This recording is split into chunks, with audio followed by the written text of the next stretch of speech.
Welcome back to the Gangsta series, episode 2, entitled Made. Today, we're going to be discussing very important topics. The word made is the title. We're going to address process, we're going to address poise and power. The most important thing in the bank account is not the dollar bill, and we'll discuss what that is. In our last lesson, we had lemons, and what happens when you have lemons is they get squeezed. And kind of left off with the sense of independence. I myself, at this point in my life right now, seem to work most effectively as a liaison. So therefore, my affiliations are very minimal, and therefore I can maximize resourcing. And there can be a great empowerment that comes with independence. We also understand the value of organizational structure, unity, and working together.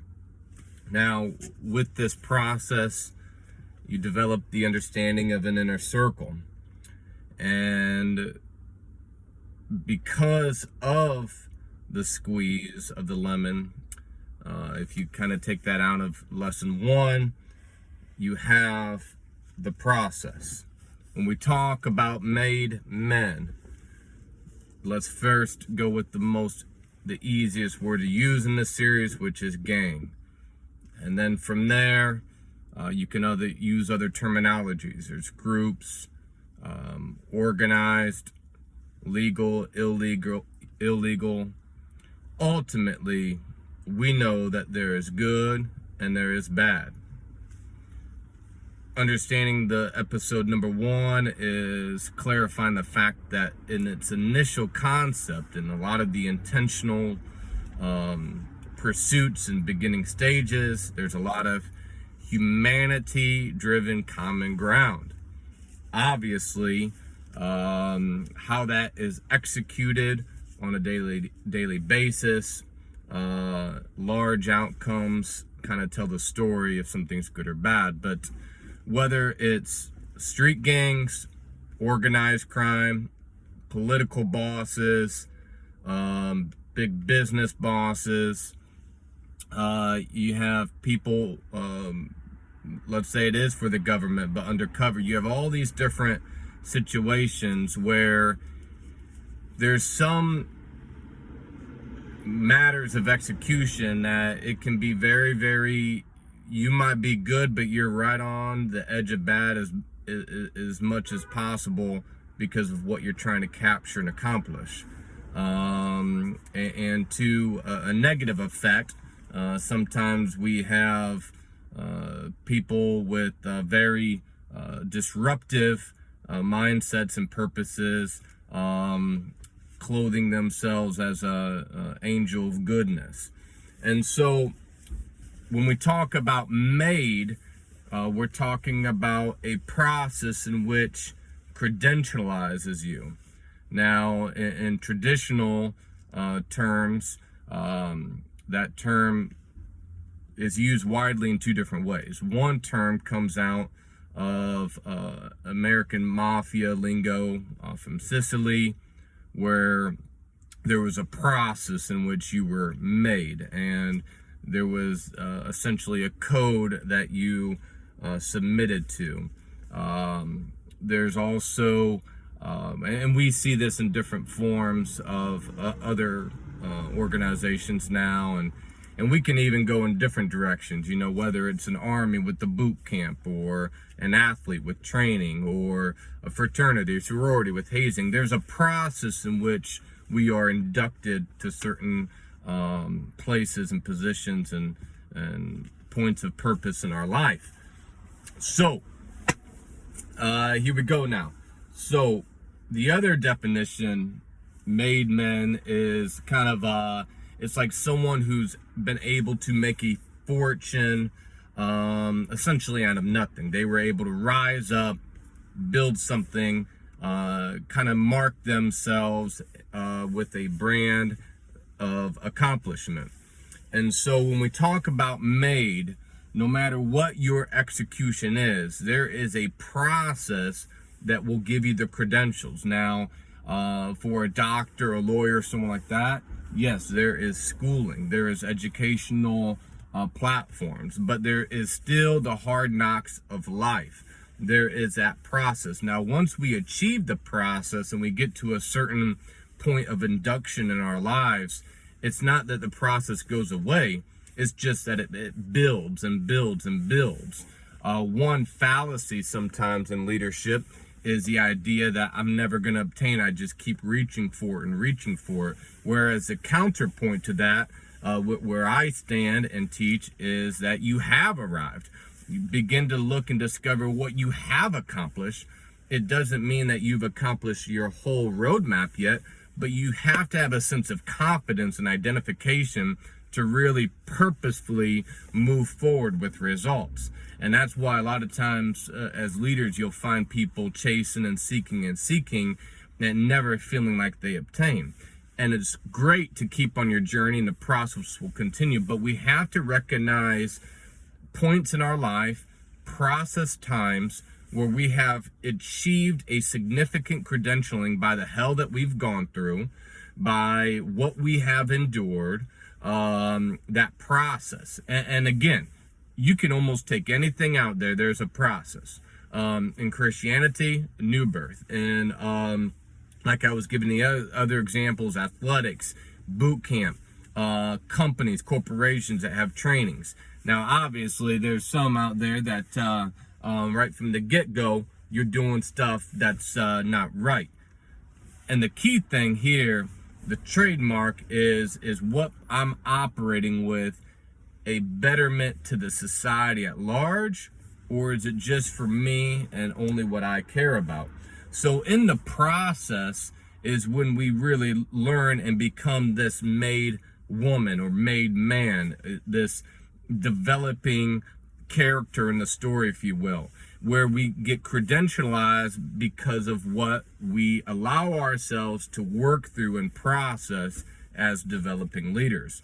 Once that's secure, boom, you can start to operate as a made man. What that does is, most importantly, it gives the respect of you to yourself. It gives you the respect to yourself, which is number one. You have to respect yourself, because there are going to be seasons when other people are not validating you. There's going to be seasons when no one has your back that you feel like. And so you have to have self-respect. Now, with that, you're going to earn the respect of others. Now, here's a beautiful thing is, once you've been through enough hell and high water, once that lemon has been squeezed tight and hard enough, you're not really worrying about the masses at that point. If you can stay true and stay respected among your inner circle and have people that accept you for your faults and your failures and still love you, then the purpose, that is that you have gone through that lemon process of being squeezed. Because look, it's just like when you get sick, you certainly don't care about 100 different things out there. You care about 2 or 3 things that are really important. You know, suddenly if you got a headache, you're not worrying about a migraine. You're not worrying about, 50 billion things on your to-do list. You're worrying about trying to get better and hug those around you. The priorities get shifted and crystallized when we're under pressure.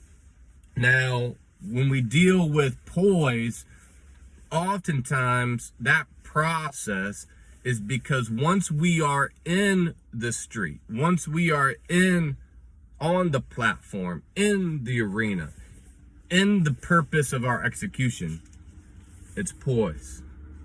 It's grace under control. And, you can't survive in these streets out here unless you have poise. You can't survive in any type of environment without poise, truly, if you're dealing with intense environments that deal with a lot of diversity. And most of us do these days. You got some people who are, You got the fake people, you got the loyal people, you got the two-faced people, you got the people who really got your back, you got the people who don't care. You got all sorts of dynamics, right? You put in economical diversity in there, multicultural diversity, political lines, religious preferences. You got all sorts of different situations going on. And so what you have to, in performance management, what you have to have is a poise that somehow understands a priority of what I can control compared to what other people can control. And, when you're poised and you've been through enough stuff, you can be calm when other people are getting stressed out, calm when other people are anxious. You can stay silent when people are talking junk about you. You can stay poised within yourself when people are talking smack about you. When people pull out the pistol, pull out their words of destruction, pull out any type of weapon formed against you, you have the ability to be poised under pressure, that you don't have to retaliate. They pull out the gun, you don't pull out the gun. They pull out the knife, you don't have to pull out the knife. There is such a power when you're poised. Now, I'm not saying don't defend yourself. I'm not saying don't use your platform to speak the truth and to say the right things and set the record straight. Oftentimes in life, we have calamities out there because people just don't know how to communicate. People don't know how to communicate. Think of all the marriages that would be together still if they just took the time to communicate, right? Business deals that went south because of misunderstandings, right? Religious and political divisions because people just talk. They're not listening, not communicating, right? So when you're poised, though, you can let a lot of hell go on around you and understand your place in it, and you can remain in your peaceful state of poise when all that's going on, and you wait for your time. You're not just tactical, but you're strategic. You wait for your time to say, okay, now I'll strike. This is when I'll go. And the most powerful leaders, and going back to the original intent of the lesson, the title Gangsters, and I'll be explaining more on that as we go along in the series. But, when you're the one who's reserved, sitting in your chair, calm, poised, and you're observing and letting it all play out. You're letting the play all play out. Everyone else eventually, they're going to forget about it. They're going to get high. They're going to get drunk. They're going to get stressed. They're going to go in to do something else. They're going to go to sleep. But when you're strategic and organized within your own self, that's when you can, turn on the little lamp by your bedside at 3 in the morning, pop up your coffee, and put together a plan on how you're going to execute things. And in a business sense, when we carry out our business, and let me make sure that I'm clarifying here, I am not talking about illegal activity. But when we carry out our business, our execution of purpose, processing, how we want to go about things, what things we should address in our agenda, what things should we let go, what issues should we try to resolve, which ones need some breathing room. When you're trying to analyze wise leadership, you can do that under a poised environment. And remember, when someone asks you a question, you don't have to provide the answer right away. You can, you have to think on your feet, but you can also utilize your strength and have enough self-confidence to say, I'll get back with you. And you get back at an appropriate time. It's like a soft answer turns away wrath, the old passage says in the Bible. Same thing. When you're calm under pressure, that dissolves a lot of uncomfortable, weird, fired conflict out there. Now, when we get into power, I love this concept because the lemon was the value, not the dollar bill. So, the good or the service of a real gangster becomes the lemon, not the dollar bill. It's the value of what you are responsible for. Power is influence, and influence is more important than money in the account, especially for a leader. And poise helps you know when and when not to draw onto that account. If you draw out of your bank account all the time, you're not going to have nothing in there. But you'll see very pivotal actions by leaders where, it's not every day, every moment of every day. Oftentimes, leaders, when you get to a very integral part of leadership, and when we talk about the Gangster series, these organizations, you're not just on the peripheral. You're usually in the deepest, darkest chamber. You might be seen every once in a while, but the moves that you make are powerful and pivotal. It's a game of chess rather than checkers. And so that becomes a poetry and an art in itself, not just the science, but the art of it too. Not just what's important to be a leader, but how to go about it. And when we are wise and when we're going to choose to pull out of that bank account, when am I going to draw from that influence account? When am I going to pull from that account? That, when we can learn to be decisive and wise on when we want to execute our influence, because once we do pull out our influence, when we pull out the influence here, look, influence is to be used at strategic times. There's always an ongoing influence, but to really use your influence to affect a situation, when you are wise, and maybe I'll even say cunning, to know when to draw from that account, to execute a plan, and to take care of somebody, that's when you're in a spot where you understand that the responsibility is what you have fallen in love with. It's the actual lemon, not the dollar bill.